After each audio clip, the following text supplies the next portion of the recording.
አደራርሶ መታጠብ ግዴታ ይሆናል። ምክንያቱም የአላ ኩል ሸዕረትን ጀናባ እንዴት ነው የምንታጠበው?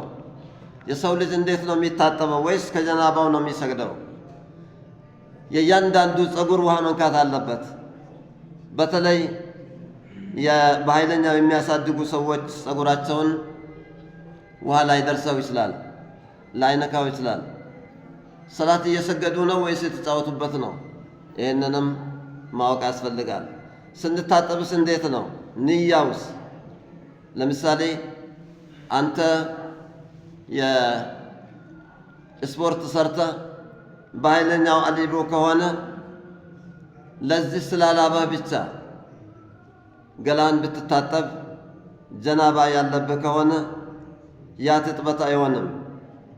መልሰ ሌላ መታጠብ አለብህ። ንያው አልተስተካከለም ማለት ነው። ንያው መስተካከል አለበት። ትልቁን ሐደሴን አነሳለሁኝ ብለህ ትነይታለህ። ወይም ደግሞ ረፋዕ አልሐደስ አልአክበር ወይም ፈርደል ጉስል ብለህ ትታጠባለህ። ይህን ስትታጠብ ግን ሙሉ በሙሉ መደራረሱን ማወቅ አለብህ። ሰውነቱን ከፈታ አድርገህ ትንሽ ቦታ ውሃ ያነካው ከቀረ አይሆንም። ካልሆነ ደግሞ ውዱእ አይስተካከልም። በሴቶች ዙሪያ ነቢያችን ዓለይሂ ሰላቱ ወሰላም ይህንን ሲያስተላልፉ አንድ ሴት ወደ ነቢዩ ዘንድ ትመጣና ምን ትላለች? ያ ረሱላላህ እኔ ኡዘፍሩ ሸዕረ ራእሲ፣ እኔ ሁልጊዜ ጸጉሬን ሹሩባ ይሰራዋለሁኝ። ታዲያ አፈ አንቁዱሁ ሊኩል ጀናበትን ወልሐይድ፣ ለእያንዳንዱ ሐይድ በያዘኝ ጊዜና ጀናባ በነካኝ ሰዓት ሁሉ መፍታት አለብኝ እንዴ አለቻቸው። ይህንን ጸጉሬን መፍታት አለብኝ እንዴ?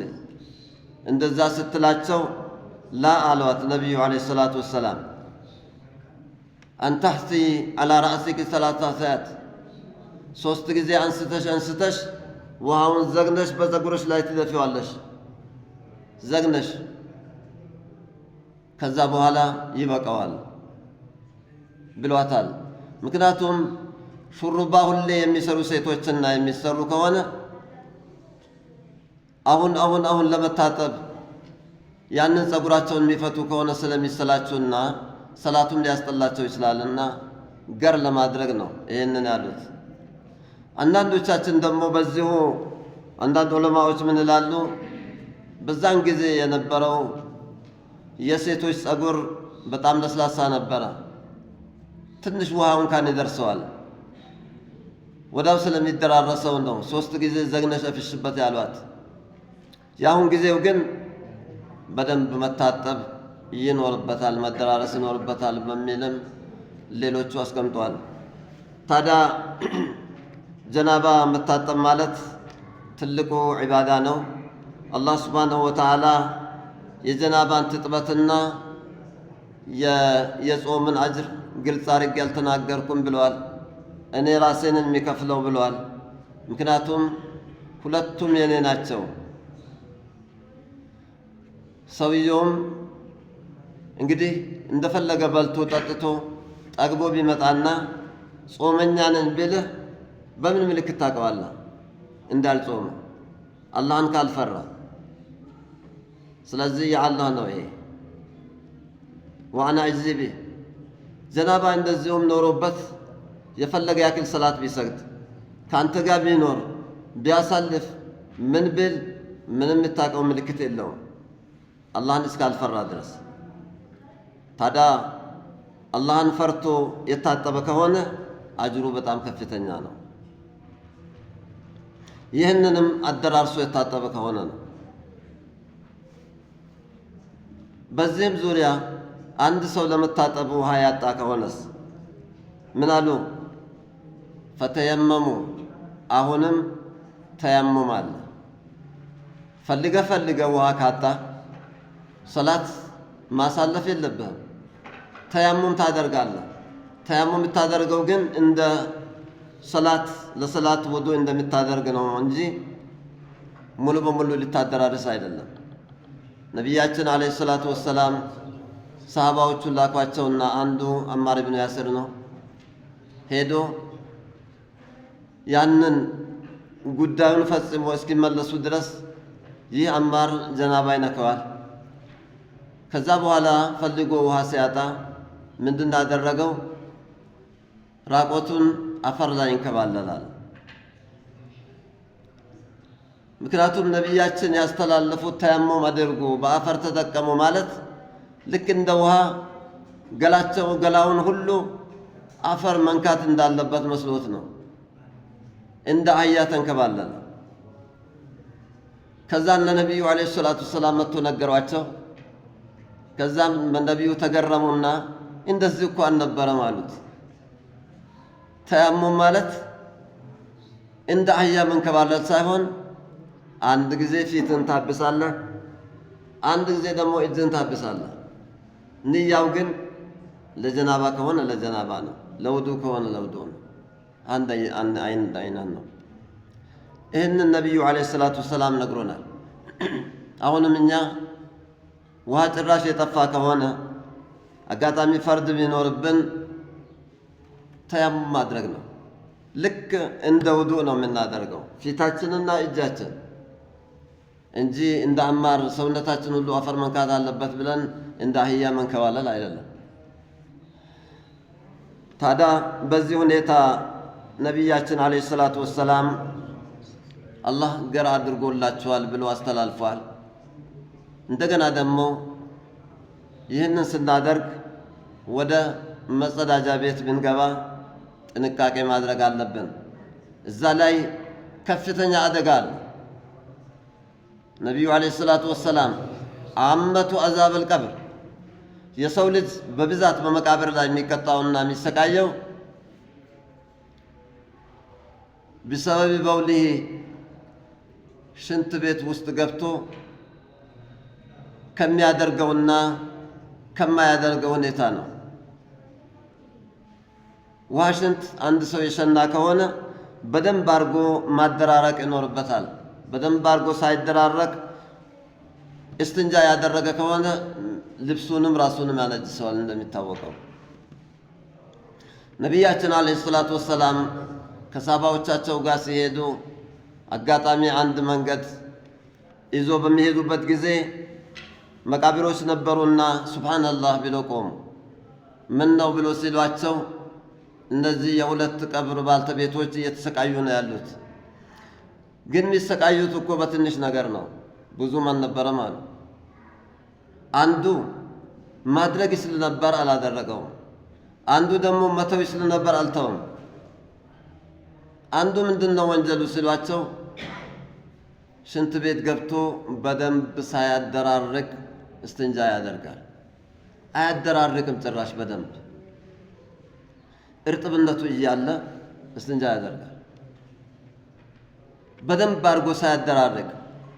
ይህንን በማድረጉ ያው መቃብር ውስጥ የተሰቃየ ነው ያለው።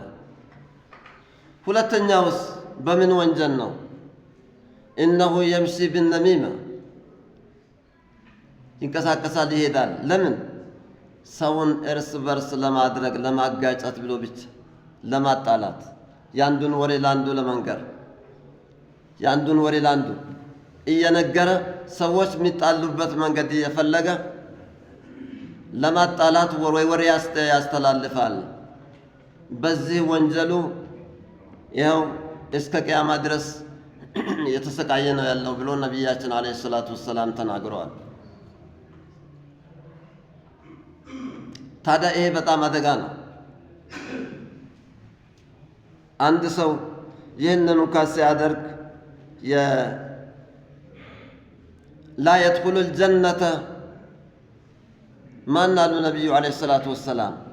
ጀነት አይገባም በፍጹም። ማን? ነማም፣ ሰውን የሚያጣላ ሰው፣ እርስ በርስ የሚያጋጭ ጀነት አይገባም ብሎ ነው በሰይድ ሊሳቸው የገለጹት። ይህንን በማድረግ እስከ ቅያማ ድረስ ይሰቃያል ብለዋል። እንግዲህ ሽንት ቤት አንድ ሰው ከገባ በኋላ የሚጠብቃቸው አዳቦች አሉ።